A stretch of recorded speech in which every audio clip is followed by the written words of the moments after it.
సభకు నమస్కారం. Dream audio Narasimha Rao, Jashuva సాంస్కృతిక వేదిక, పాపులర్ షూ మార్ట్ ఇంకా ఇతర సంస్థలు ఒక అద్భుతమైన కార్యక్రమాన్ని చేపట్టాయి.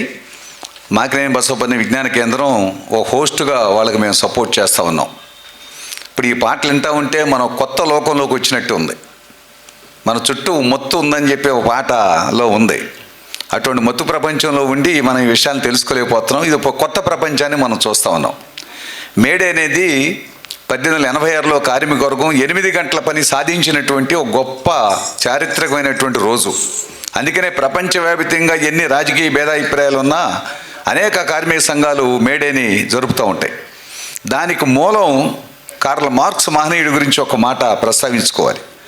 కార్ల్ మార్క్స్ ఈ అసమానతలు ఎందుకు ఉన్నాయనేది అధ్యయనం చేసి రోజుకి 8 గంటల పని, అప్పుడు 8 గంటలు లేదనుకోండి, రోజుకి 8 గంటలు కానీ 10 గంటలు కానీ పని ఉంటే అవసర శ్రమ 5 గంటలు ఉంటుంది. 10 గంటలు కనుక అయితే అదనపు శ్రమ మరొక 5 గంటలు ఉంటుంది అని ఆయన గంటల్లో ఈ అదనపు విలువ యొక్క సిద్ధాంతాన్ని ముందుకు తీసుకొచ్చి కనిపెట్టి ప్రపంచ కార్మికులారా ఏకం కండి అని పిలిపించారు. అది ఈ మొత్తం ఉద్యమాలకు ప్రేరణ. కొంతమంది కమ్యూనిజం తగ్గిపోయింది, అంతా పెట్టుబడిదారీ విధానమే పైచేయిగా ఉందని అనుకుంటా ఉన్నారు. అది పొరపాటు. కమ్యూనిజం మళ్ళా తిరిగి చిగురేసి ఉద్యమాల్లోకి వచ్చి ప్రపంచ కార్మికులారా ఏకం కండి అనేటువంటి ఒక ఏకం చేసేటువంటి రోజు ఖచ్చితంగా వస్తుంది.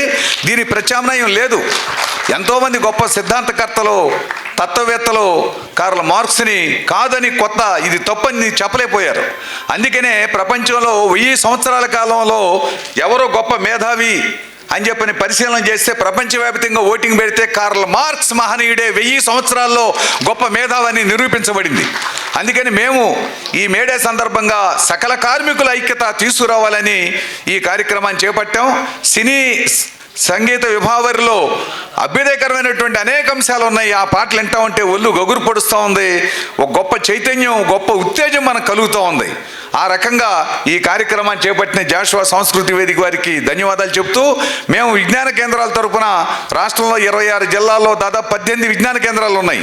ఇది ఒక ట్రైల్ కింద మనం ఈ సినీ రంగంలో అభ్యుదయ భావాలని బయటికి తీసి మనం ప్రతి సంవత్సరం కూడా జరపాలి. మేడేని ఒక చారిత్రకమైనటువంటి దినంగా జరపాలనే దీంతో వచ్చాం. ఇప్పుడు మళ్ళీ ఏమైందంటే ఆ 8 గంటల పని 12 గంటలకు వచ్చేసింది. కాబట్టి మన ముందు పోరాటం అనేటువంటిది మిగిలే ఉంది. ఆ ఎర్ర జెండా అంటే ఒక కమ్యూనిస్టులని కాదు, కార్మిక రక్తంలో 8 గంటల పని కోసం చేసిన పోరాటంలో తడిసిన చొక్కా గుడ్డను లేపి ఇది మన విజయం అని ఒక కార్మికుడు లేవనెత్తాడు. అది ఎర్ర జెండా. అందుకని పోరాటంలోంచి ఉద్భవించినటువంటి జెండా. అందుకని ప్రతి సంవత్సరం మేడేని రాష్ట్ర వ్యాప్తంగా ఈ పద్ధతిలో జరపడానికి మేము ఒక ట్రైల్ వేసాం. చాలా చక్కటి రెస్పాన్స్ వస్తూ ఉంది. సరే, వాళ్ళ ఎన్నికలు అనే కారణాలతో తగ్గిన అన్ని కార్మిక సంఘాలను ఆహ్వానిస్తున్నాం.